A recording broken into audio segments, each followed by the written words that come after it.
How's it going, guys? It's Pilot Flame, and today we are back with another video, and we're going to be looking at Black Mage and what we can see from it coming in Final Fantasy XIV's next expansion, Shadowbringers. So for starters, I think I'll kick it off with the role actions, because casters receive probably the most shake-up, as it were, out of all the role actions. They only have 4 now.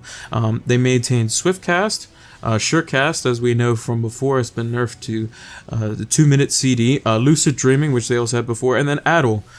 So they don't have APOC anymore, which is obviously a super useful ability, as well as the ranged counterpart in Palisade was also removed, so we'll see that in a later video as well. But yeah, only 4 role actions, albeit they are very impactful ones, so they really picked the best of the bunch, I guess, as it were. On to actual Black Mage abilities that pretty much stayed the way they function normally.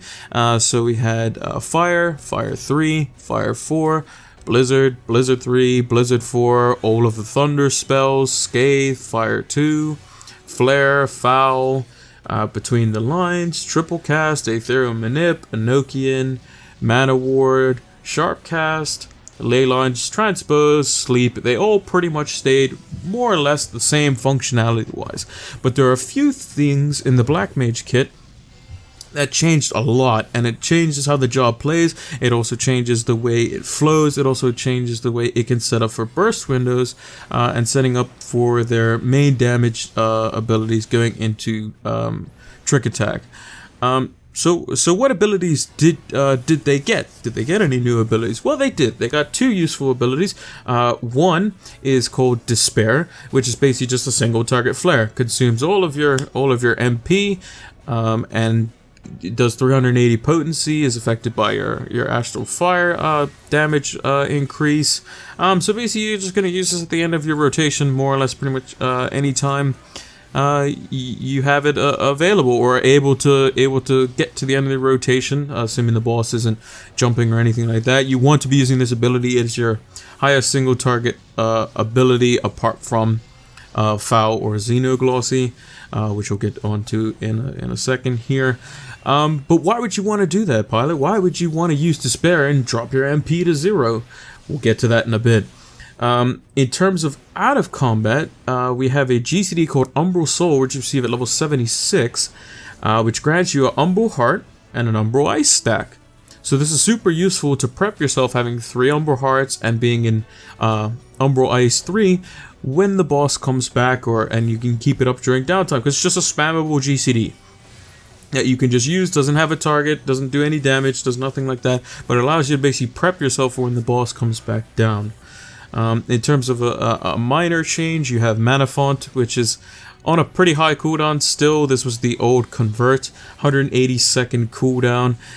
It just restores 30% of your MP, which is actually a decent chunk, but the only thing is I like to see it on a lower cooldown, honestly. You're looking at the likes of Battle Litany, the old Battle Voice, cooldowns like that are just super strong, and this is just, it adds a little bit more DPS. For a Black Mage, that's obviously a lot more than any other DPS, but would like to see it on a lower cooldown. Their only other ability that they received that was new was Xenoglossy, which is basically a single target Foul, which consumes a Polyglot stack and can obviously only be used under the execution of the Polyglot status, and that is the status where after 30 seconds of maintaining your Umbral Ice or Astral Fire during your Enochian, while that is active, you get a timer which counts up to 30 seconds. Once you hit 30 seconds, you gain a Polyglot stack. And it is an instant cast, so unlike Foul, it does not require a channel. It is 750 potency, single target, instant cast, so super good ability there. Sharp Cast saw a major change. Even though it functions the same, you get a trait at level 74, which reduces the recast timer to 30 seconds.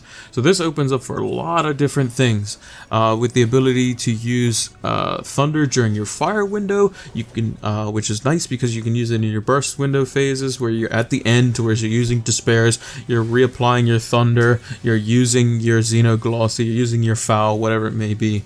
So it's super nice, super nice there. Another ability that saw a major rework, so it's kind of like a new ability in a sense, is Freeze. So Freeze now, it deals ice damage and a potency of 100 to all nearby enemies with a target, so it's probably not going to be a ground AoE, although if it was a ground AoE, that'd be kind of a bit weird for a GCD, but it says with a potency of 100 to target and all nearby enemies, so presumably you have to pick a target.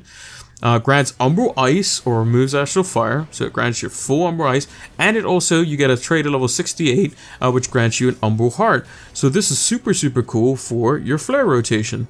So what you do is you use Blizzard 3, you do your Thunder 4, you do your Fire 3, you Flare again, you Mana Font, you Swift another Flare, you then Freeze, and then you just keep going.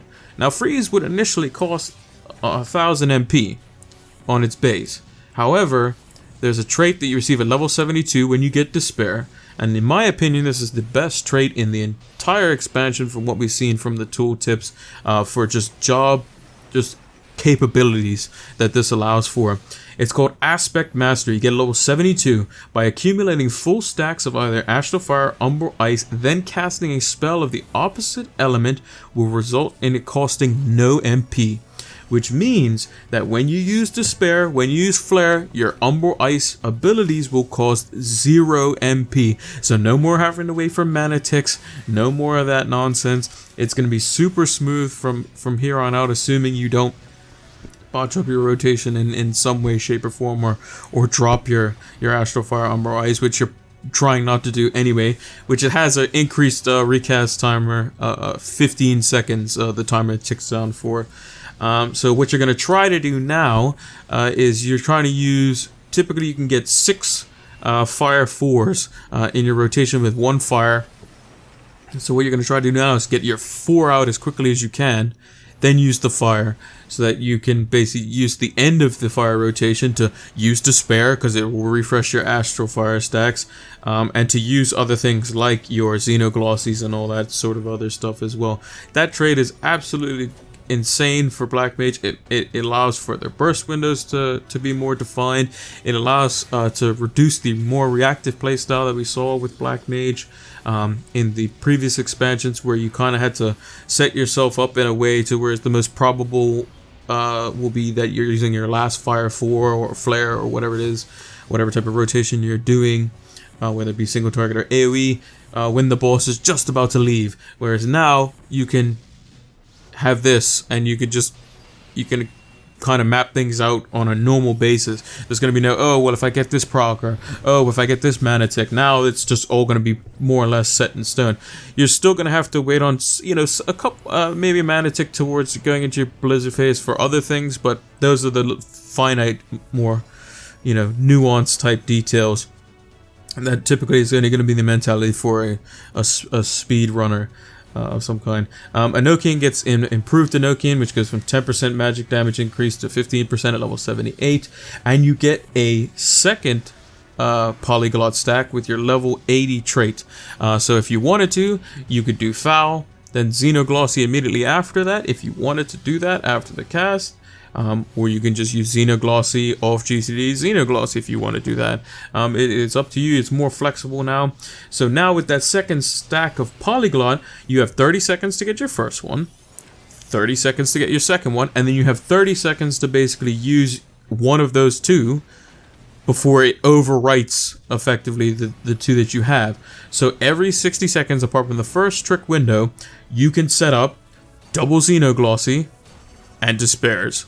It's completely nutty. It's absolutely insane. I'm super excited to see this change for Black Mage, especially now that things are being geared away from more synergistic party buff, go crazy type of comps to more of a people have been coining the term Mr. President. I kind of coined the term like the glass cannon, the one that you give all your shields to, you give all your buffs to, and you just let them go ham, and you protect the cannon at all costs, as it were.